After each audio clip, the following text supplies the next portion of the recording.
Good morning, everyone, and a very warm welcome to this discussion on Northern Lights and Southern Sun, sustainable de-risking, and the new North-South partnership.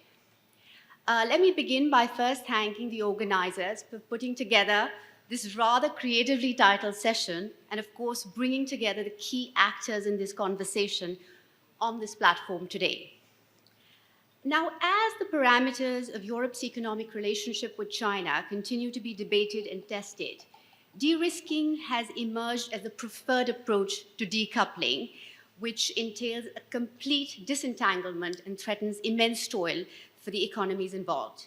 De-risking assumes great urgency for the EU, as the EU is heavily reliant on China, particularly for rare earth elements that it requires so vitally for not just its green transition, but also for its digital transformation. 98% of EU's demand for rare earth elements is met by China. Now, in an attempt to reduce its reliance on China, especially for decarbonization, EU has adopted policies such as the Critical Raw Materials Act and the Net Zero Industrial Act. However, there are concerns about whether these policies alone will substantially reduce the many critical dependencies along the supply chain.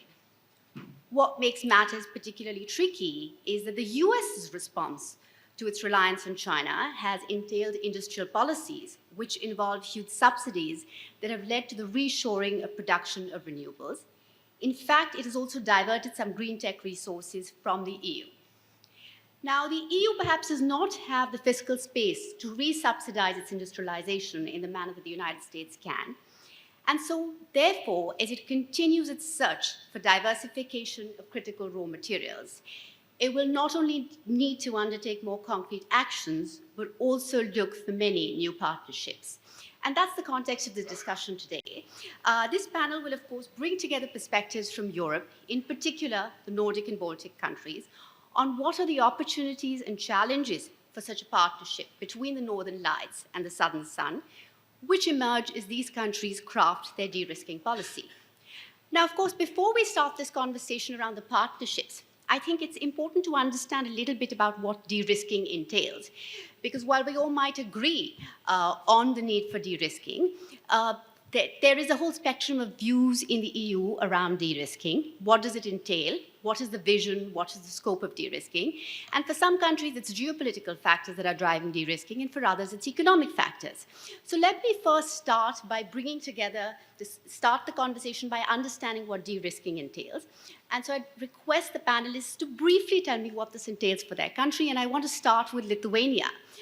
Minister Landsbergis, you've been at the forefront of this conversation on de-risking, if I may say that. You have borne the brunt of punitive trade measures from China. There were export restrictions on Lithuania. How do you envision de-risking for your country, and what does it really entail? Thank you so much. It's a great pleasure to be here and kick off the panel. I'd start not from de-risking from China, but de-risking from another country, or decoupling from another country, which is even geographically closer to us. It's Russia. Europe has sleepwalked into the dependency on Russian natural resources to such level that when the crisis started, we had to decouple basically in months, with enormously high cost. And I think that gave a very belated, but an alarm awakening bell that we cannot afford this sort of mistake for the second time. We cannot have a dependence like this on anything that we import. And Lithuania was in the forefront of the first dependency as well, since in 2008, Lithuania has been paying the highest price in Europe for natural gas, because we had a sole supplier for it. We had one pipeline, one supplier, and the highest price. And since 2012, we decided, actually a bit earlier, since 2010, and then in 12, we opened a first LNG terminal in the region. That was the first step towards the de-risking from Russia. The same policy, the same idea we applied when it comes to China. We've seen the dependency on our imports growing, same way that it grows in the whole continent of Europe. And we figured that, look, we cannot afford this. We have to de-risk. We had We have to find other partners when it comes to imports. We have to find other partners when it comes to investment into especially vulnerable areas in our country. And we have to find new trade partners and quite a wider variety of partners when it comes to our exports. So that was the onset of how we set out to our journey. And yes, one example, when China applied a very strict measures, or trade measures, or restrictions on Lithuanian trade when it comes to China, because they didn't like our foreign policy decisions, it showed why we were right in the first place. Why do you need diversification? Why do you need de-risking? Because a time might come when your dependency actually is turned or weaponized against you, and it's extremely harmful to any country. So we survived. We're fine, but we have a story to tell, and we hope that others might take a lesson in it. Thank you. Let me now turn to Denmark. Minister, what does de-risking entail for you? In October last year, the Prime Minister of Denmark went to Japan, and she said, to the effect that we have been too naive when it comes to being dependent, and we need a de-risking strategy. What does that de-risking mean for Denmark? Well, first of all, thank you for inviting me to this panel discussion. I'm very much in line with Gabriel's.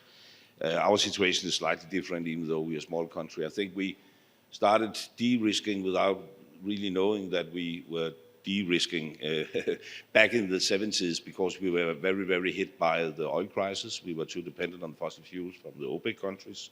And that started the Danish wind adventure, which actually brought us in a totally different situation than Lithuania and Europe in general.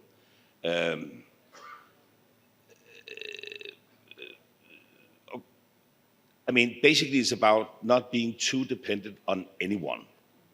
But I also want to warn all of us that we shouldn't be so afraid for things happening globally now that we bring ourselves in the opposite corner. I mean, the Danish history is a history about a small country have gained all our prosperity from interaction with the rest of the world, and that goes way back to the Vikings. We have no natural resources, so we have gained all our prosperity from trading with the rest of the world. Among them, China. We have a surplus in our trade relation with China, rather different from many other European countries. So I think, of course, we should de-risk, but we shouldn't decouple, and we should spend more time generally at the global scene discussing what is the precondition for upholding free trade in the world. And that is a huge agenda about the international financial system, about the WTO, about Europe sticking together and holding together, because we have had a tendency perhaps in the past to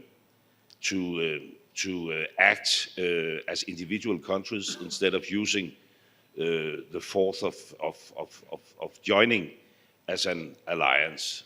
And I think that should be my contribution to the start of this discussion. Thank you. Let me now turn to Iceland. Secretary Jolson,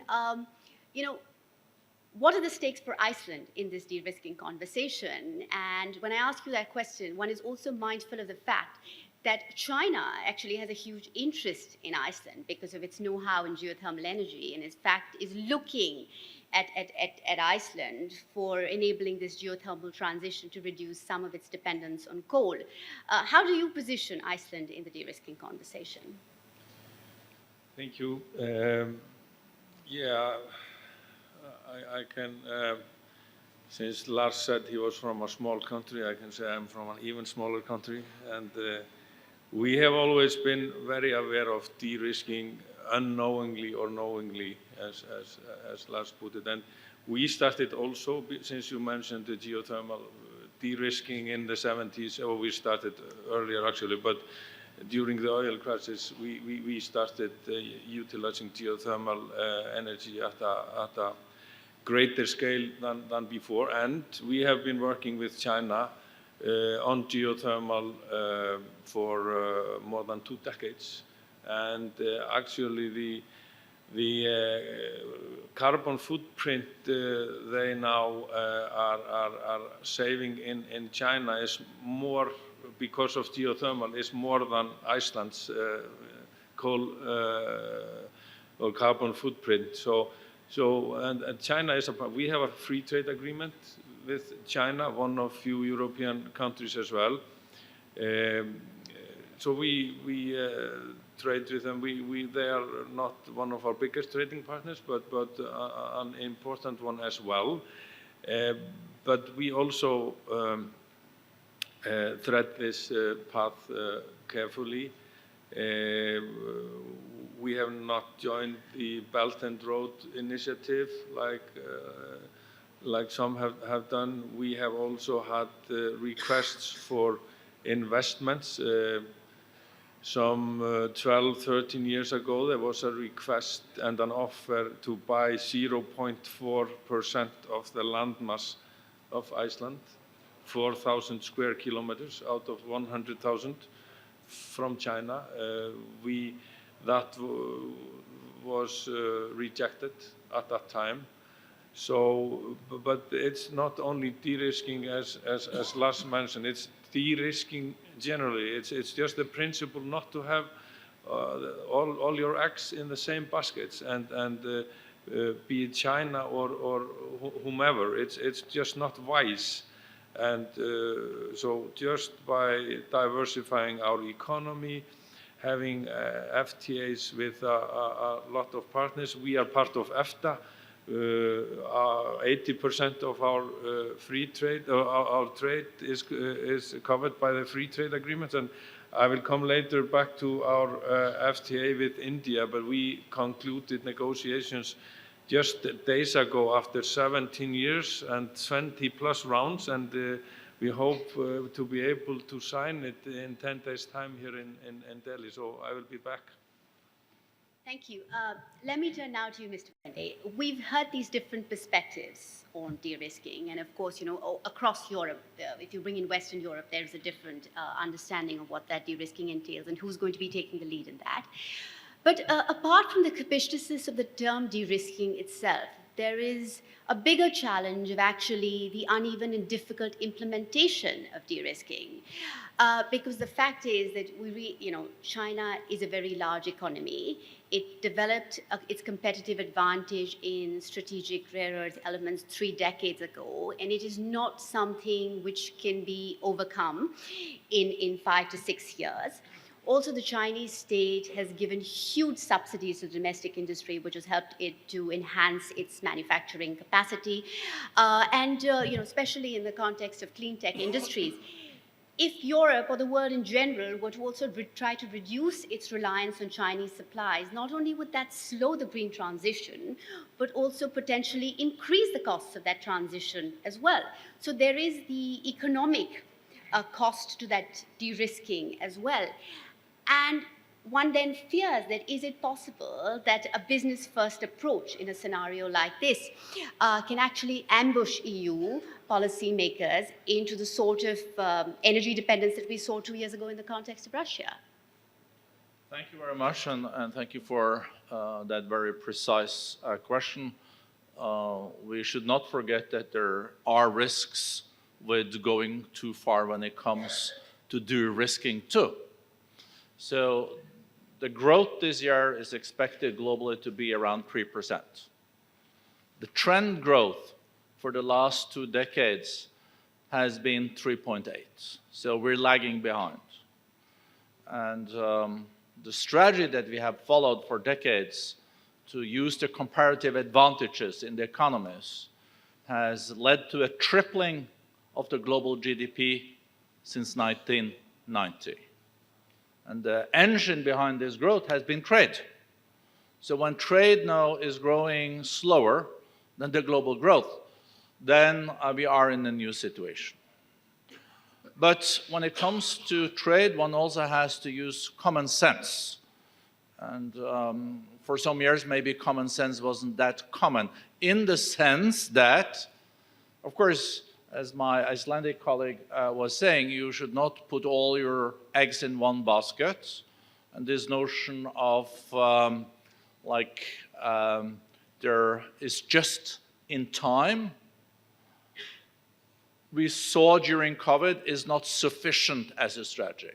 Also, you have to have a strategy about just in case. But you have to balance this very, very carefully, as you're also alluding to in your question. A total disintegration of the global economy, of course, would come with a huge cost. Maybe 10% of the global GDP. That would be worse than a depression. But there will be adjustments. Of course, you don't want to have 90% of the semiconductors from one factory or one country, all the antibiotics from one place, or other products. But I think we should continue on a path forward where we buy input factors where it is the cheapest, factoring in that you have to diversify.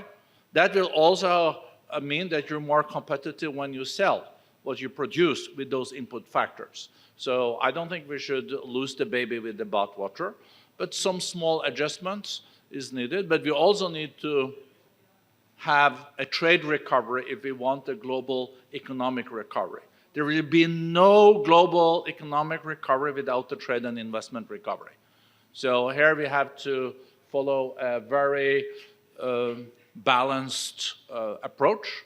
But as also you mentioned, another additional factor here is the industry policy. So there is no a renaissance for what we then left decades ago is the industry policy. You tax people, take part of what you then bring in taxes and use them on areas where you think there will be growth in the future.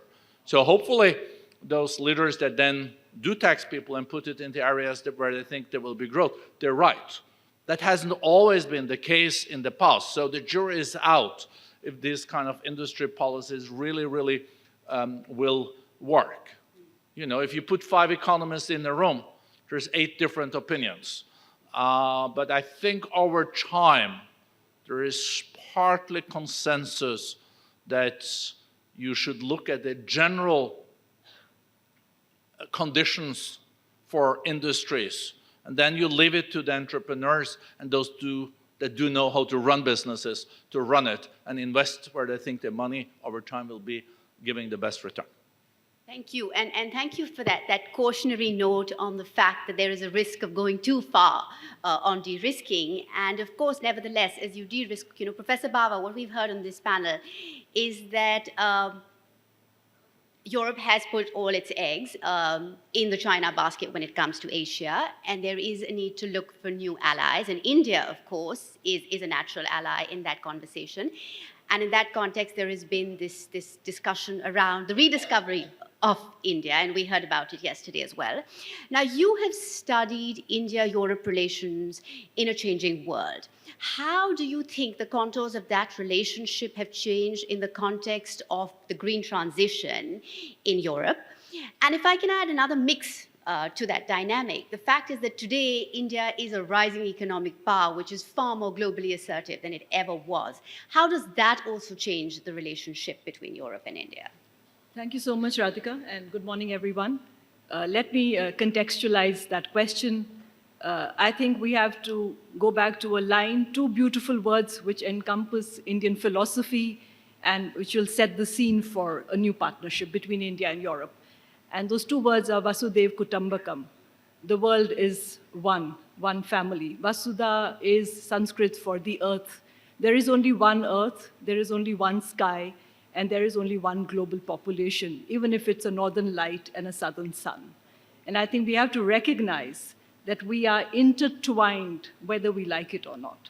So to take your question on the issue of how has India-Europe changed with this green transition and de-risking, I think there's a political element to de-risking, and then there is the economic reality of not being able to walk away. That means you can't decouple. What post-90 has happened is that we have become far more interdependent. And if you take a political decision, as crises will do and push, and has happened in the case of Europe, to turn away from Russia in terms of energy supplies, and then more so bring that same operating philosophy into the area of trade with China. You have to go beyond what I would call as just framing it as a normative understanding. And if you look at India and Europe as natural partners and allies, India should be your first choice. I would not say the only choice. I would not be so greedy to say that. I think we have a little work to do on our end. But I think let's recognize that perhaps this cannot just be about political choices for economic necessity. This has to be a human choice about developing different alternatives for tomorrow. We can't be short-term for a few years and then live with consequences of political decisions which will produce effects which does not allow you to even de-risk and walk away. And business is invested in much longer cycles of 30 to 40 years, as everybody knows about it. Political decisions are for the short term till the next election cycle. And as we get into the year of the mother of all elections, that politics will guide a lot of decision. I think fundamentally three things are happening. First, on the India-EU front, I would say that there's a lot of positive sign on concluding the free trade agreement and the investment with the FTA. It's going through, and that's happening. Second, I would think that the collective wisdom at the high table, is recognizing the need for a partnership which puts the interest of the planet first and the interest of the state a little after that. There is only one ship on which we're all bound. If it goes down, we're all going down. I think that essence has to be transmitted, and the green transition becomes extremely important in terms of the decision in Europe, but also linking up to because half the planet's population is in this part of the world. You can't have a clear blue sky in the north if the south is not able to breathe easy. And I think that's extremely important to think, how do we link up with technology, sustainable financing, to make de-risking not real, in the sense just another word, which is the buzz of the season. It's technically that which goes into moving words into action. And if you're able to reach our SDG goals, I think we would have taken a step in the right direction. So I think that's extremely important in what is happening. And in terms of the larger political dimension, I think we're at a good point to see how, in terms of the development, there is a new recognition, I think, on both the European side and on the Indian side, in making each other the partner of choice, in the current context. And in the way the current politics and the increasing, new conflict and contestations have perhaps, in that sense, done a favor to both sides to revisit the way we reposition ourselves, not just as another strategic partner. I mean, India has more than 30, but I think to make it the most strategic partner, and I think that is where we will have to do a little bit more work to take the conversation forward. Thank you. So, of course, there's a lot of interest in the partnership with India, but when we're talking about the global south and de-risking, I think another important actor in this conversation is also Central Asia. Central Asia, with its supply of rare earth elements, can also potentially break China's monopoly. And there's a scope for building a partnership there as well. So I'd now like to turn to understanding, especially the Nordic and Baltic perspective, on increasing engagement, not just with India, but also with Central Asia, to have greater collaboration, be it on rare earths or emerging technologies. And let me start with Denmark here, because the Green Energy Strategic Partnership already provides a framework for that cooperation with India. But how do you see Denmark's engagement more broadly with the global south? And perhaps if you could also say something in the context of the Nordic countries, what that partnership, the new North-South partnership entails for the Nordics. Sorry. First of all, I would like to say that I'm totally in line with the REF president when he said that there's also a risk if we de-risk too much. And there's also a risk if we generalize too much and put, different countries in the same basket. I hate that impression, the global south. What is the global south? In Denmark right now, we started to discuss a comprehensive strategic plan towards Africa. And it surprised me that, many Danes, even in our industrial environment, look at Africa as Africa. I mean, when the reality is that it's 54 different countries with totally different circumstances linked to them in terms of democracy, development, access to raw materials, etc. So I think the most important thing is to have if we want to diversify, we also have to have a nuanced look at the rest of the world. That's my perspective. And talking about the Nordics, I mean, we have so many things in common. We are here as a joint delegation from the Nordic and Baltic countries. If we link our economies together, we would be a G10 country. And we could play a bigger role if we step up together. And that is at least the way I like to think on the challenges. And that's why we also have engaged with India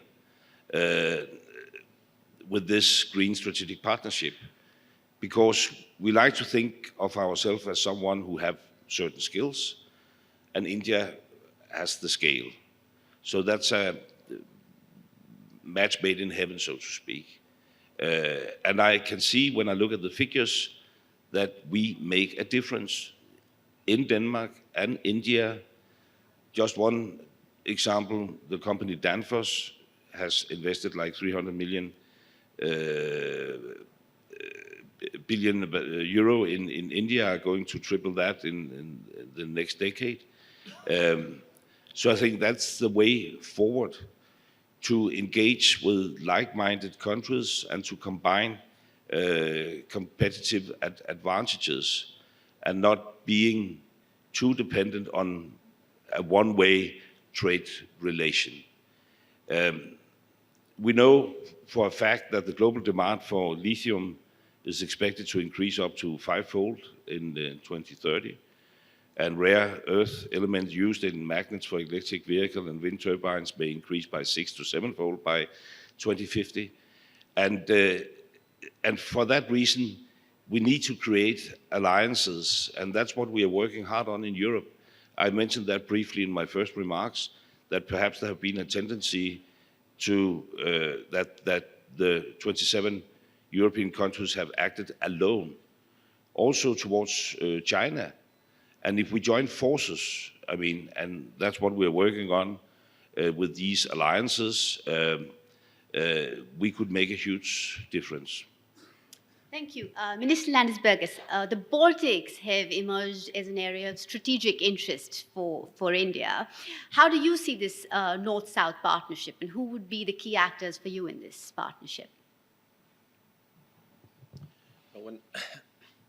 One has to say that there is a reason why you would see so many European delegations here in New Delhi today. Apparently, it is quite obvious where do European countries see strategic direction, where to. But definitely doesn't stop there. As my colleagues have mentioned, ASEAN countries have so much to offer. And the partnerships that we already had with countries in the past, such as Australia or Japan, South Korea, which are being rekindled right now as well. So we're seeing, much wider approach, a global approach from Europe than ever before. But it also, I would like to stress one additional thing, is that, we're talking about the approach from the governments, what national governments, of what the European Commission can do to encourage diversification, to encourage this broader approach. But there's also an element where businesses do what businesses do. It's up to them to decide where do they want to invest, where they want to, who do they want to have partnerships with. And it's mostly about the bottom line. It was always about the bottom line. Where it's cheapest, where it's the most convenient, where it doesn't hurt or does help the bottom line. But what we see now is that there are additional factors that do affect this bottom line. And they are more of a, I would call, metaphysical nature when we talk about values, such as rule of law, If we want to invest, if a company wants to invest or have a long-term partnership, be it with trade or imports or exports or investment, whatever, they need to know where does the government stand? Because we've seen in the past where things do not go well because the governments do make political decisions when it comes to trade. They limit the abilities of companies, they hurt the companies, and they hurt the bottom line. So it's also, we have to take this into consideration, because we're seeing, some of the countries have falling investment rates. Not because the government or Madam von der Leyen said, that you shouldn't invest there, because nobody would say this, but the companies are choosing because they don't believe that this country is headed, in the best of directions for their bottom line. So I think that, going back to your question, Nordics and Baltics, we're quite pragmatic people in most of the cases. So I think that many companies are actually checking what is most profitable for them. Right. So actually, that's a very important point. If I can bring in Mr. Brende in on this. When companies make these decisions to invest, it is driven by the bottom line. And of course, there are a whole host of structural factors which impact that bottom line in many countries in the global south. So what do you think it would really take to scale up investment in the global south? So let's use India as an example. India is today around $3 trillion US dollars economy. And I'm very bullish on growth in India moving forward. I think in a decade, a $10 trillion US dollar economy. And why is that? One of the reasons is that India is now well positioned, where we see increasing growth when it comes to digital trade and services.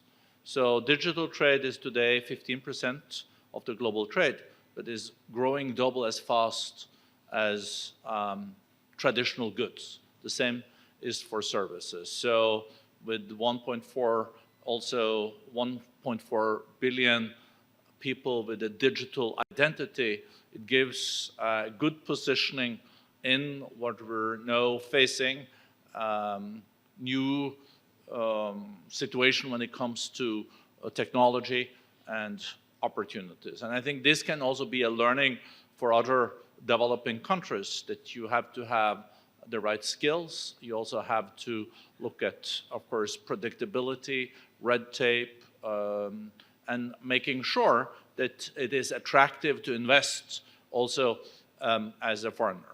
So, of course, India is also, coming back to the main topic about de-risking, India has also been, is in a fortunate position that it's benefiting from this friendshoring. So 5 years ago, none of these iPhones were produced in India. Today, 25% are produced in this country. So India is benefiting also from the de-risking, provided that the de-risking doesn't go so far that it has too much of a negative impact on the global growth, as I was mentioning. And the system that we had in the past with the comparative advantages, we should not underestimate it also in the North-South context, because since 1990,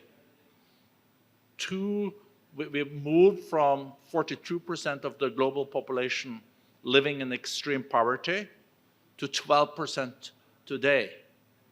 That's just incredible. And we added 2 billion people on top of it. So that success kind of scheme where trade was at the basis of it, we also have to continue on that path. But of course, we have to factor in some of the things that were mentioned with diversification and level playing field. And that was one of your first questions or premises. Of course, if you compete, you should compete on the same terms. And there you come into areas like state subsidies and also industrial policies. So the anti-dumping measures, I think we have to be very conscious about also moving forward. Right, thank you. And I want to build on this trade question, and here I'd like to turn to Iceland. Secretary, you mentioned that India is now close to closing the trade agreement with the EFTA. Other than the trade aspect, what are the other dimensions in which you think Iceland can expand elements of cooperation with the Global South? Well, yeah, creating a foreseeable legal framework like free trade agreements is, paves the way for investments and cooperation. I mentioned the FTA with India. We also have similar agreements with a lot of countries in Africa as well. And that helps our economic operators to share experiences in the field of geothermal, in the field of fisheries, where we are now utilizing almost 100% of every cod we fish, where we used to throw away 50%, only fillet it, and then throw the rest away some 25 years ago. So this we are sharing. We have 3 billion people having their source of nutrition from the oceans. So there is a lot of engagement there, both for Iceland as such, and also with our Nordic and Baltic partners. And this is what we are doing through our development cooperation, etc. So there is a lot of fields to be covered and activity. Excellent. So before I open to the panel, open the discussion to the floor, very briefly, Professor Bava, we've heard all of this from the European lens. Let's just flip the prism briefly and hear something about who India sees as potential partners when it's trying to manage and balance its own China strategy, and what should we be doing to strengthen those strategic partnerships? So we have a range of strategic partnerships, and I think it's very clear that the European theater and the Indo-Pacific theater are interconnected. In fact, all theaters are interconnected. So there's, while you manage the economic dimension of your interdependence with China, I think it's also important that India is looking at strengthening the political aspects of its strategic partnerships with Europe.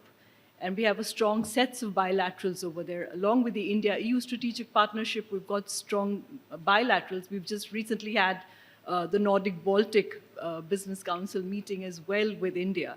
And of course, there's the other dimension of the Atlantic, of the relationship with the United States. So I think India is looking at, I would hesitate to use the word multi-alignment, but India is very pragmatic at this point in time to see that if you're looking at diversifying supply chains, preventing the risk and the impact what we've witnessed in the last decade, but more so in the last few years, I think that pragmatism is being met by very strong policy choices from New Delhi, which has definitely put Europe central to its policy of expanding and reducing. And so it's a different kind of asset management of your basket of investment portfolio, I would say, in which while, as Borg, you just mentioned, you can't go too fast too soon. There's a fear of taking everything down. So I think while you politically manage some of that, you also enable conditions. And Europe is, I think, the partner of choice for India and will remain. Right, thank you so much. And we have very little time, but we do want to take some questions from the floor. I'd first like to take, if there are any Raisina young fellows who would like to pose questions, I'd urge you to come forth, please. Thank you so much. My name is Dr. Lavanda Ganamos. I'm a researcher and lecturer about India and Indo-Pacific from Israel. And I would like to know, I believe that India and Pacific region, and especially India, has a crucial role in the world supply chain. But I would like to know, to hear your regional perspective on how you see your role in the near future, and what is the regional vision for that. Thank you so much. Thank you. Okay, I can take these two questions. The lady in blue. I'm Kanakvali Suryanarayanan. I'm an advocate and polar law scholar from University of Akureyri, Iceland. My question is to the Minister of Denmark and to the Secretary of Iceland. So the Arctic Council is on a pass, and China is more and more coming into space and looking at the polar Silk Route. And it's completely on a breakdown. The system is on a breakdown there. So how do you see that Iceland and Denmark could continue to, engage with the rest of the world? Because especially with Greenland, you have more and more engagements, diplomatic engagements with China, and also China is looking at investments in minerals. And also in Iceland, Finnaford is, we look at an Arctic hub in the future, and it perfectly aligns with the polar Silk Thank Route you. of China. Thank So I you. would like to hear your words. Very briefly, if you could just quickly summarize your question in one Hi, good line. morning. I'm Rahul Banerjee. My question is to Minister Rasmussen from Denmark. Minister, Denmark and India remains one of the major partners when it comes to green energy transition, and Denmark remains India's one of the most trusted partners. How do you see this green strategic partnership shaping out in the coming decade, maybe? Thank you. So I'm going to turn back to the panel. If you'd like to respond to the questions, start with you, Minister Landesbergis, and we'll go down. I wouldn't be able to respond to any specific question. I'm just saying that the mood here in the panel is really festive, and from the questions as well. So I believe that we are on a very good track for increased partnership in the future. I'm really glad that this panel was about Nordics and Baltics mostly. So we tend to feel the strategy or strategic approach here. So I'm hoping for the best for the future, and thank you for the questions. Well, first about the Arctic, I mean, there's no secret that the cooperation in the Arctic is challenged by Russia's unfairful, illegal aggression in Ukraine. They have suspended the payment to the Arctic Council, which is led by Norway. We are going to take up the chairmanship next year, and we are very careful how to conduct this because we want to keep the Arctic as a low tense area. But there's also a lot of possibilities, as the second person asked about, linked to Greenland. Greenland is a part of the Kingdom of Denmark together with Faroe Island, and it's probably complicated to understand from an outsider's perspective, but Denmark is a part of the European Union. Greenland is not a part of the European Union, but we are working hard, they're working hard to have closer ties. The President of the Commission will visit Greenland in a couple of weeks. The European Union are going to open a new representation, a new facility in the capital of Greenland. And Greenland actually have access to many of the rare earth elements we just talked about. It is not easy because there's a lot of environmental questions linked to it as well. It's totally up to the Greenlandic authorities to decide what to do. But what we are trying to do is to create this framework with a closer connection between the European Union and Greenland. And there's a lot of potential linked to that. The final question was about the potential in this green strategic partnership between Denmark and India. And I think it is huge. I had the honor yesterday to attend signing of 4 new agreements between Danish companies and Indian companies, and there's a huge, huge potential. Because as I said earlier, we like to think of ourselves as someone who has the skills, and India definitely has the scale. Our problem in the long run is that India definitely also have the skills. So we have to keep up in order to be a preferred partner for India in the long run. But that's absolutely our ambition. We got the question on the Arctic, and I concur with what Lars said on the Arctic Council. There are challenges. I wouldn't describe it as the question was, that it is falling apart. That is not the case. We have challenges there.